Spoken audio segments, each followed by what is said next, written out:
Welcome back, listeners. As promised, here's part 3. And we do promise this is the final set to what was supposed to be a duo wound up being a trilogy, but this is the final conclusion. In this video, you'll get to hear about the other 1.5 superstars that Jan cheated on Marvin with. So without any further ado, we'll just go ahead and jump into it. The next man on our hit list is Teddy Pendergrass. Marvin was obsessed with Teddy Pendergrass, who was seen by many as the next Marvin Gaye.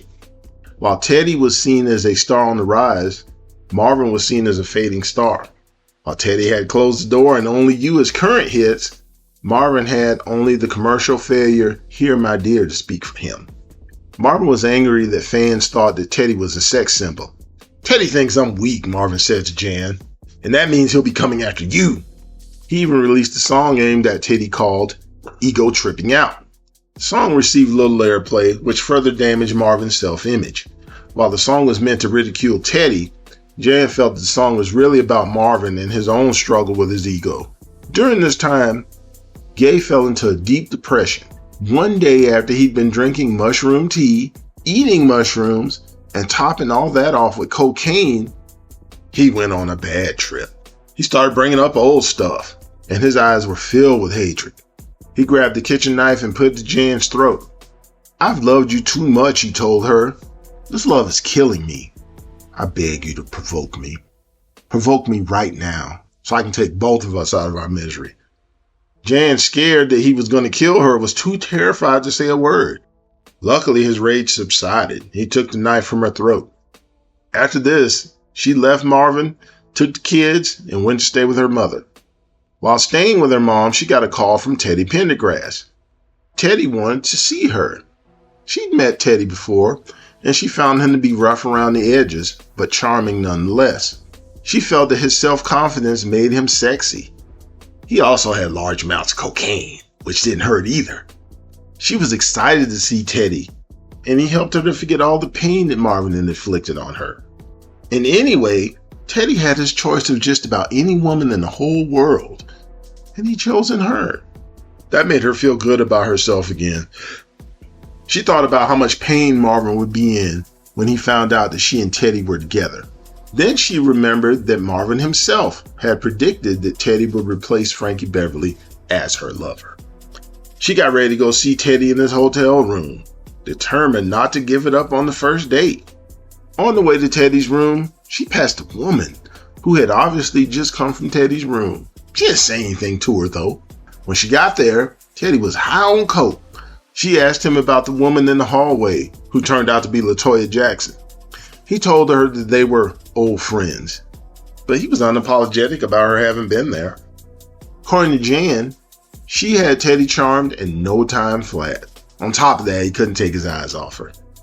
She was disappointed that he didn't make a move, though. She wanted him to, also she could turn him down. However, he was the perfect gentleman. After about an hour, he told her he had to go get ready for a meeting. Before she left, though, he offered some lines of coke, which they both snorted. She went home, both happy and confused. Why hadn't he made a move? Was that going to be it for the two of them? She got her answer a day later. Teddy called and asked her to dinner. She accepted. Teddy came to pick her up. He took her to dinner on Rodeo Drive, and he let her know how beautiful she looked, how excited he was to see her. Inside, she felt impressed by the fact that Teddy had enough confidence to ask her out. Other men were intimidated by Marvin. While this was running through her mind, Teddy interrupted with, "Hey Jan, Marvin just cruised by this restaurant." Jan didn't think it was him, but Teddy told her that Marvin had obviously been following her. Teddy calmed her fears by saying, "I'm not afraid of Marvin. Let him shadow us all he wants." Marvin then made sure they knew he was there by parking his car right in front of the restaurant. At this point, Jan had had enough. She asked Teddy if he minded if they left. "Not at all," he replied. They left the restaurant through the back door. Teddy took her home. The next time they met, it was more intimate in a suite at the L'Hermitage Hotel. After snorting a large amount of coke, and after 2 days and nights together, they emerged from their cocoon. For now, they were a couple, but a familiar face would pop up with a warning. One day, Frankie Beverly called Jan. He told her that he knew she was with Teddy and that he knew Teddy from back in Philly. He warned her to get out of there. You're in the wrong place with the wrong guy. She ignored Frankie's advice. However, eventually her time with Teddy ran its course. She considered her relationships with both Teddy and Frankie as diversions. They'd only involved lust, not love, and time had expired on both of them. Rick James.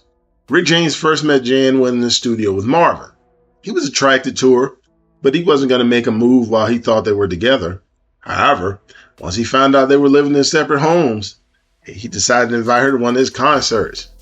Rick could tell that Marvin had been neglecting Jan, and he planned on doing exactly the opposite of that. In fact, he reached out to her in an effort to get with her when she was still messing with Teddy. Once Jan got to the show, they drank some champagne, smoked a little weed, and did some coke. Rick was a gentleman, and they parted with him giving her no more than a kiss on the cheek. Rick would make his move soon enough, though. Right before he began his Street Songs tour, he invited Jan to a hotel in Maui. Now, what happened next turns into a he said, she said story. Jan says that she flew over to Maui hoping to find a lasting relationship with Rick. She liked being with him and thought that he was sweet. However, when it came time to do, cocaine had done a number on old Rick Johnson. In other words, our man couldn't rise to the occasion. Jan says they fell asleep in each other's arms.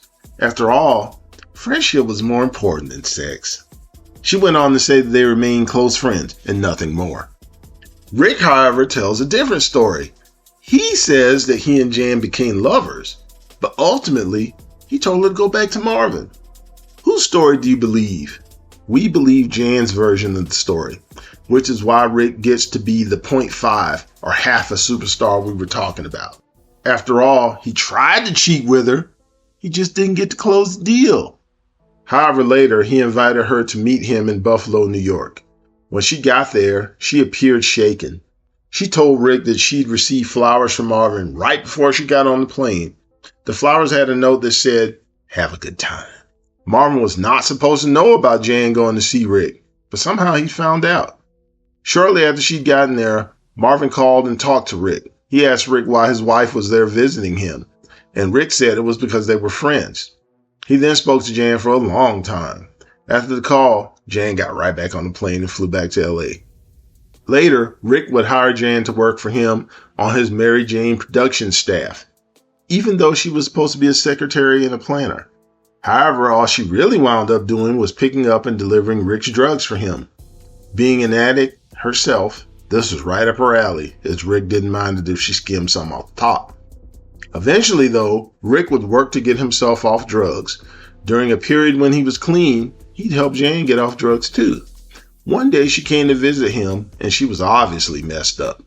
He gave her an ultimatum: stop using drugs for good, or he never wanted to see or hear from her again. She took him seriously and began to take her first steps toward kicking her addiction for good. After all this, Marvin and Janice would divorce after a little more than 3 years of marriage. So there it is, part 3 of the Marvin Gaye story, featuring him and what initially turned out to be his teenage side chick turned wife. You got to find out who the 2.5 superstars that Jan cheated on Marvin with were, and you also got to find out what in the hell 2.5 superstars meant. For those of you who may be wondering, why would Marvin act like this? Why would he tear down the very things that he had worked so hard to build? That brings to mind a quote from his own brother Frankie, who one day told Jan this: "Marvin will find a way to do what he always does." When Jan asked him what he was referring to, he said that Marvin always finds a way to turn heaven into hell. Now that's a telling statement right there. And that pretty much sums up all of these videos that we just did. We thank you guys for listening to all 3.